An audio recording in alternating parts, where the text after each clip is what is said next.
18টি ধুন্দুলের চারা করার পরও আমার কাছে আছে একটি মাত্র অবশিষ্ট ধুন্দুলের চারা।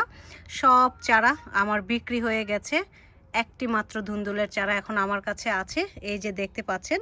আচ্ছা, তার আগে বলি, টোটাল ছিল আমার কাছে 24 থেকে 25টা। কয়েকটি ধুন্দুলের চারা মারাও গেছে। মারা যাওয়ার পর 18টি বেঁচে ছিল, সেখান থেকে আমি 16 থেকে 17টা বিক্রি করেছি, না সরি 15টা বিক্রি করেছি। একটা আমার ভাইকে দিয়েছি আর হচ্ছে আরেকজনকে দিয়েছি। আর আমার কাছে এখন আছে অবশিষ্ট একটি মাত্র চারা। তো এই একটি চারা থেকেই আমি এবার চেষ্টা করব অনেক অনেক ধুন্দুল ফলানোর। তো কিভাবে আমি একটি চারা থেকে অনেক বেশি ধুন্দুল পাবো, চলুন তাহলে দেখি ভিডিওটা।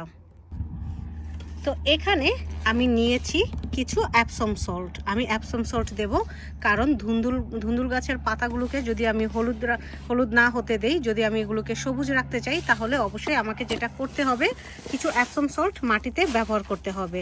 তার আগে বলি, এখানে আছে আমার কাছে কিছু কম্পোস্ট, এই যে দেখতে পাচ্ছেন। আর এগুলো হচ্ছে একদম পুরনো কম্পোস্টের সাথে মিশানো আছে ঘোড়ার গোবর। যেহেতু বাইরের দেশে গরুর গোবরটা অ্যাভেলেবেল না, তো আমরা যেটা করি, ফার্ম থেকে হয়তো ঘোড়ার গোবর নিয়ে আসি, আর তা না হলে যে নার্সারিগুলো আছে বা গার্ডেন সেন্টারগুলো আছে, সেখান থেকে আমরা ফার্মইয়ার্ড ম্যানুয়ার নামের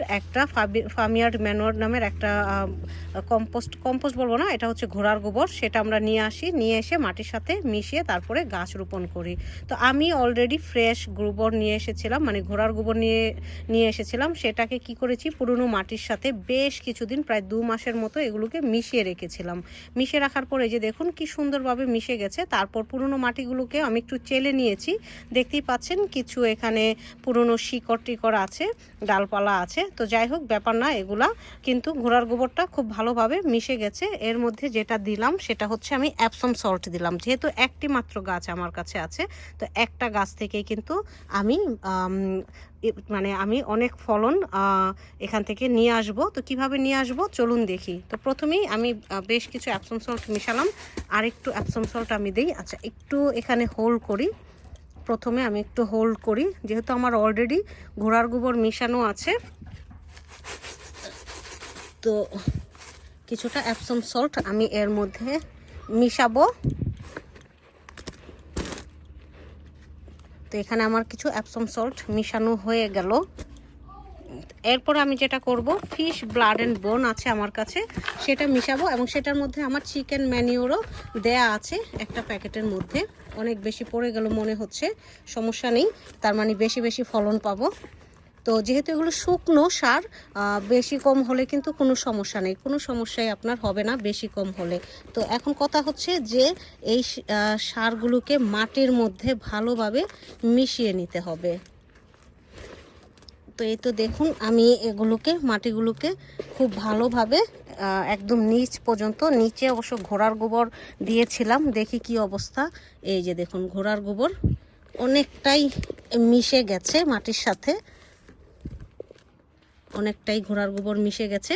তো এই তো দিয়ে দিলাম আমি এখানে কিছু ফিশ ব্লাড অ্যান্ড বোন, অ্যাপসম সল্ট এবং হচ্ছে চিকেন ম্যানিউর। তারপর আমি যেটা করব, একটা বড় করে হোল্ড করে নেব এখানে। তো এখন দেখুন, এই যে কি সুন্দরভাবে শিকড়গুলো বড় হয়েছে এবং নিচের দিকে বাড়ছে। এটার এখন অবশ্যই বড় পট দরকার, বড় জায়গা দরকার। এত ছোট গ্লাসে একটু খেয়াল করলে দেখেন গ্লাসটা কতটুকু, প্লাস্টিকের ছোট্ট একটা গ্লাসে এটা বড় হতে পারছিল না। তো যাই হোক, আজকে আমি ফাইনালি দিয়ে দিলাম। এটার পুষ্টি গুণাগুণ ভরপুর করে আমি এই গাছটাকে রোপণ করছি। মাটিতে প্রচুর পরিমাণে মানে অধিক ফলন পাওয়ার জন্য সার আমি ব্যবহার করেছি, আপনারা দেখতেই পেলেন। আর যেহেতু আমি বললাম একটা মাত্রই গাছ, একটা গাছ থেকেই আমি অনেক ফলন পাবো আশাবাদী। তো সেজন্য আমি আরও বেশি করে যেটা করলাম, সারটাকে মিশিয়ে নিলাম। তো এখন একটা স্টিক দিয়ে আমি যেটা করব, এটাকে একটু সাপোর্ট দিয়ে দেব। তো আমি বিকেল সময়টাতে এই গাছটা রোপণ করছি, কারণ দুপুরে যদি করতাম তাহলে রোদে হয়তো এত ছোট গাছ মরে যেত। তো এখন আমি এটাকে ছায়ায় রাখবো। ছায়া রাখার ফলে আরও বেশ কিছুটা দিনের আলো পাচ্ছে। এখন একটু রোদ আছে, বাট এটা আমি ছায়ার মধ্যে বসেই গাছটা রোপণ করলাম। রোপণ করে এখন আমি এটাকে একটু ছায়ায় রাখবো। তারপর রাতে তো আর রোদ পাবে না, সকালের দিকে আমি আবার একটু ছায়াযুক্ত জায়গায় রাখবো। আমি হয়তো একদিন পরে এটাকে রোদে দেবো।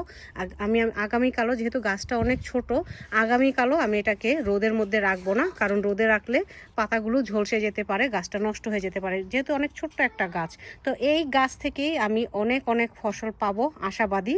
আপনাদের সাথে শেয়ার করব কিভাবে যত্ন নিচ্ছি এবং কত কত ফসল পাচ্ছি।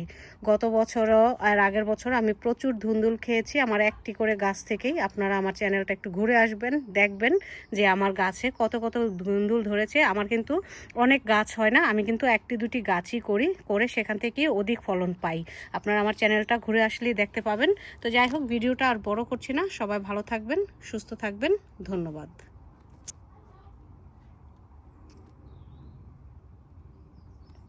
আচ্ছা, ধন্যবাদ বলে দিলাম, কিন্তু আরেকটা ব্যাপার বলছি, আমি এর মধ্যে পানি দিতে ভুলে গেছি। এখন আমি সামান্য পরিমাণে পানি দেব, বেশি চুপচুপ করে পানি দেব না, আমি একটু সামান্য পরিমাণে পানি দেব। পানি দিয়েই আমি রেখে দেব ছায়াযুক্ত জায়গায়।